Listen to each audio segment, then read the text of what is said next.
네, 안녕하세요. 여러분들의 건강하고 행복한 삶을 응원하는 건강 스토리텔러 정화입니다. 이 본격적인 여름이 시작되는 건지 날씨가 많이 따뜻해졌죠. 이 불쾌지수가 올라가는 계절인 만큼 컨디션 조절 잘 하시길 바랍니다. 여러분들 컨디션 조절 잘 하고 계신가요? 보통 컨디션은 이 몸의 건강과 기분의 상태를 이야기하는데요. 우리 암 환우님들을 포함한 이 컨텐츠를 보시는 분들은 아마 나의 신체적인 건강과 또 회복을 위해서 그 누구보다 열심히 전진하고 계실 거라고 생각이 드는데요.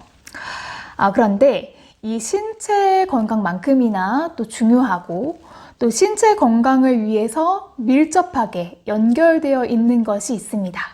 네, 바로 마음 건강이죠. 그런데 최근 한 안타까운 기사를 보고요. 이 대부분의 병원에서의 이 시스템이 이 암을 난생 처음 접하는 이 환자들에게 이 커다란 상실감을 주지 않았나라는 생각이 들었습니다. 한 유명한 가수의 오빠로도 알려져 있는 뮤직비디오 감독인 권순욱 씨에 대한 기사였는데요.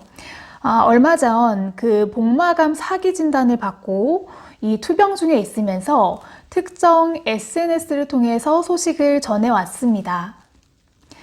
기사의 내용을 옮겨보면 당장 이대로 죽고 싶은 마음은 전혀 없었는데 이 의사로부터 대번 낫는 병이 아니다. 주변을 정리해라 라는 이 냉담한 말을 듣고 의사들은 대체 왜 그렇게 싸늘한지 모르겠다 라면서 이야기를 이어나갔습니다.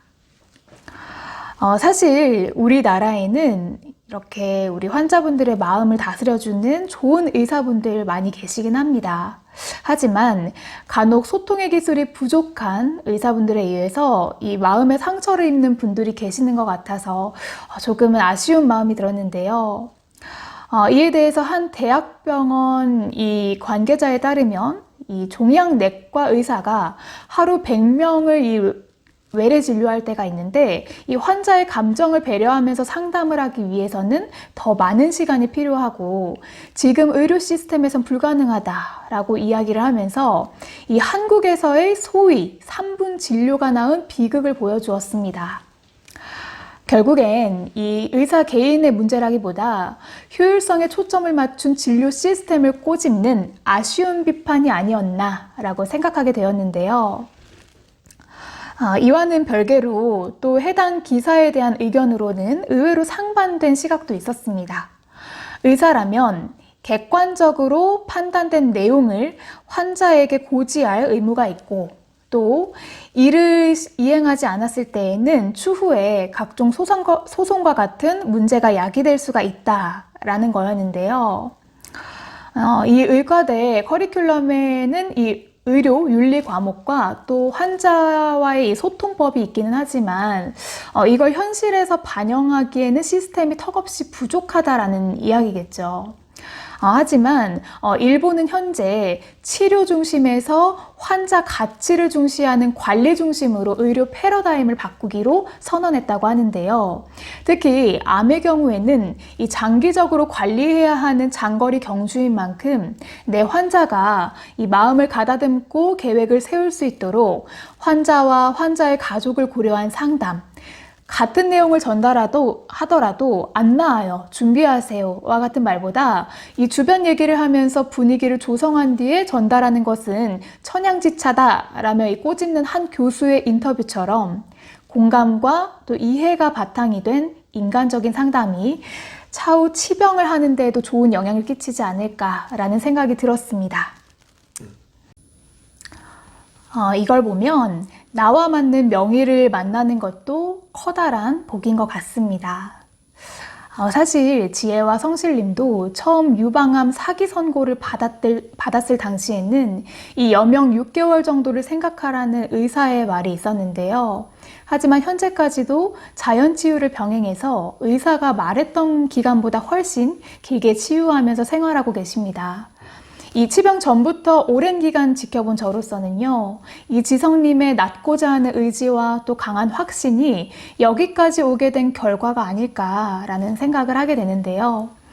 그렇기 때문에 혹시 암 환우님들께서도 병원에서 이 상실감이 느껴지는 객관적인 결과를 듣더라도 우리는 장거리 경주를 시작한다라는 긍정적인 생각을 바탕으로 치유의 길을 걸어가시기를 소원하겠습니다. 결국 제가 이 기사를 통해 드리고 싶은 내용은요. 치유의 과정에선 이 신체뿐만이 아니라 이 마음 관리가 얼마나 중요한지에 대한 부분인데요. 마음 관리가 잘 되지 않으면 스트레스가 되고 또 스트레스가 쌓이면 유의미한 몸의 변화를 일으키게 되죠. 자, 여러분들 스트레스 관리는 얼마나 잘 관리하고 계신가요? 스트레스에는 두 종류가 있다고 합니다. 모든 사람들은 스트레스가 만병의 근원이라고 흔히들 이야기를 하죠. 하지만 조금 더 깊숙이 알아본다면 스트레스에도 종류가 있다고 합니다. 우리가 이 일상에서 받는 스트레스를 유스트레스와 디스트레스 두 가지로 나눌 수 있다고 하는데요. 이 자신의 삶에 긍정적으로 작용하는 스트레스 요인을 유스트레스라고 하고 또 반대로 이 부정적인 영향을 미치는 요인을 디스트레스라고 부르고 있습니다. 제가 좀 예를 들어보자면 운동선수가 시합 전에 이 느끼는 기분 좋은 긴장감 같은 상태 혹은 뭐 설렘 혹은 뭐 흥분 자 이런 마음 등이 바로 이 유스트레스의 대표적인 반응이다 라고 볼 수가 있겠죠. 그와 더불어서 이 환경의 적응력도 생기고요. 성취욕과 그리고 동기부여를 또 유발하기 때문에 집중력도 높아지고 또 신체 활력이 증가가 되고 또 체내의 이 면역세포를 활성화시키는 것과 같은 이런 긍정적인 작용을 하기도 합니다. 하지만 이 어떤 상황이 발생을 했을 때 자신이 감당할 수 있는 스트레스를 넘어선다면 그 상황은 위협적인 상황이 될 수도 있죠. 뭐 예를 들면 직장 생활을 하면서 발생하는 상사와의 트러블 혹은 원하는 만큼의 보수를 가져가지 못한다거나 뭐 반복적인 이 야근과 같은 요인도 심각한 스트레스가 될 수가 있겠죠. 이런 자극에 대처하기 위해서 우리 몸은 긴장 상태와 같은 생리적 반응을 일으키기도 하고요. 이 뇌에서 호르몬을 분비하면서 잘 대처하고 극복할 힘을 만들어갑니다. 이 단계에서는 소화불량, 그리고 심박수 증가, 그리고 근육 긴장과 같이 갑작스러운 신체 변화를 경험하는데요. 예전에 말씀드렸지만 그 야간 근무를 하면서 스트레스를 받다 보니까 이 심장의 통증을 호소하던 직장 동료가 있었다라고 말씀을 드렸죠. 사실 이런 작용들이 나름대로 우리 몸 안에서 이 현재 상황에서의 스트레스를 극복하기 위해 이 몸속에서 여러 작용을 했던 거죠. 그런데 이런 상황이 반복적으로 발현되거나 상황이 자신의 이 대처 범위를 넘어서면 호르몬이 과잉 분비가 됩니다. 정서적으로는 뭐 분노, 짜증, 불안, 뭐 강박, 뭐 예민, 뭐 적대감 이런 부정적인 변화를 일으키기도 하고 또 신체적으로는 두통, 뭐 불면증, 뭐 위산 과다 분비, 복통과 같은 또 증상도 나타날 수가 있습니다. 또한 이 디스트레스가 충분히 해소되지 않고 반복이 되면 더 심각하게는 만성 피로, 또 심근경색, 뇌졸중, 뭐 궤양, 우울증, 그리고 정신질환과 같이 이 각종 신체 질병과 이 질환을 유발하기도 하는데요. 이 만병의 원인을 스트레스라고 부르는 이유가 이것이겠죠. 2017년 이 국립암센터 간호본부의 논문에 따르면 암 환자의 42.1%가 일정 수준 이상의 디스트레스를 경험한다고 알려져 있고 이 디스트레스를 경험하는 환자에서 가장 많이 보고되는 증상이 우울, 불면, 또 불안이라고 나와 있습니다.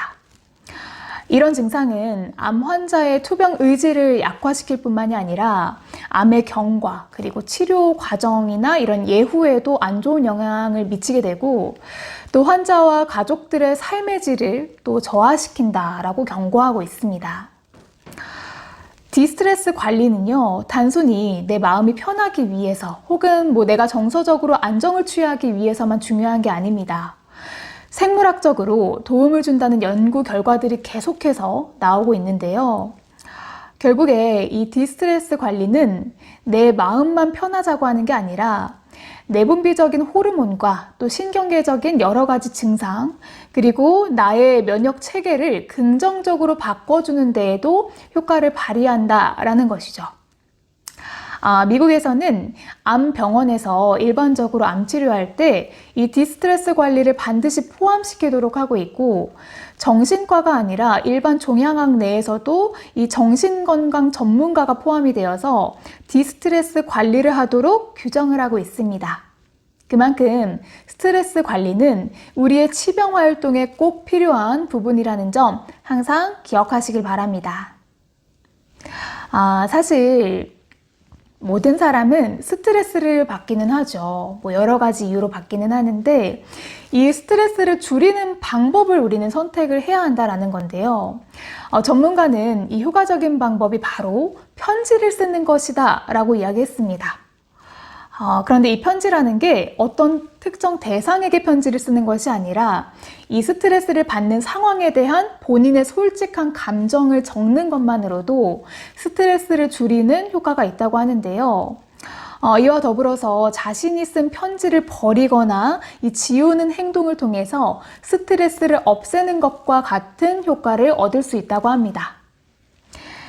그 다음 단계로는요, 상황에 대한 이 긍정적인 생각을 갖는 것인데요. 이 생각의 전환이 어렵긴 하지만 이 처한 상황에 대한 긍정적인 리스트를 적는 것이 생각의 전환에 도움이 된다고 합니다. 저도 이 부분에 대해서는 매우 크게 공감하고 있습니다. 저 또한 항상 저에게 닥친 커다란 문제가 발생을 했을 때 이 상황을 우선적으로 받아들이고 또 이 상황을 통해 성장할 수 있는 방법들을 직접 손으로 써보기도 하거든요. 이렇게 하면 마음과 이 상황들이 정리되는 것을 느낄 수 있습니다. 그리고 한국에서 또 유명한 외과 의사 이국종 교수님은요, 이 우울증을 극복하게 된 한마디가 있다면서 소개를 한 적이 있었는데요. 그건 바로 어쩔 수 없지 라는 이 있는 그대로의 현실을 오롯이 받아들이는 태도였습니다. 실제로 미국의 심리학자들도 이 어쩔 수 없지 라는 문장은 이 우울감을 상쇄하고 마음을 한시름 내려놓는 데 큰 도움이 된다고 합니다. 우리 지혜와 성실님도 젊은 시절 이 교육자로서 너무 바쁜 일상을 살아오셨고 처음 이 암 선고를 받았을 때는 이제 조금은 내려놓고 내 몸을 돌보라는 뜻이 아닐까라는 생각을 하셨다고 합니다.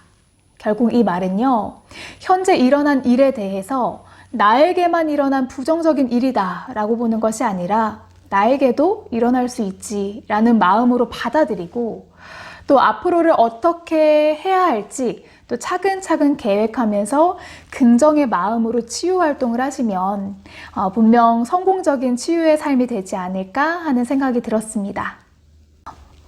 호연지기라는 사자성어가 있죠. 굽히지 않고 흔들리지 않고 바르고 큰 마음이라는 뜻인데요. 저희 환우님들께서도 호연지기의 자세로 늘 굳건하게 또 여러분들의 행복한 길을 만들어 가셨으면 좋겠습니다. 이렇게 좋은 날씨에 또 좋은 사람들과 하루하루 행복한 나날 만드시길 바라면서 오늘은 이렇게 인사드리도록 하겠습니다. 네, 오늘도 시청해 주셔서 감사합니다.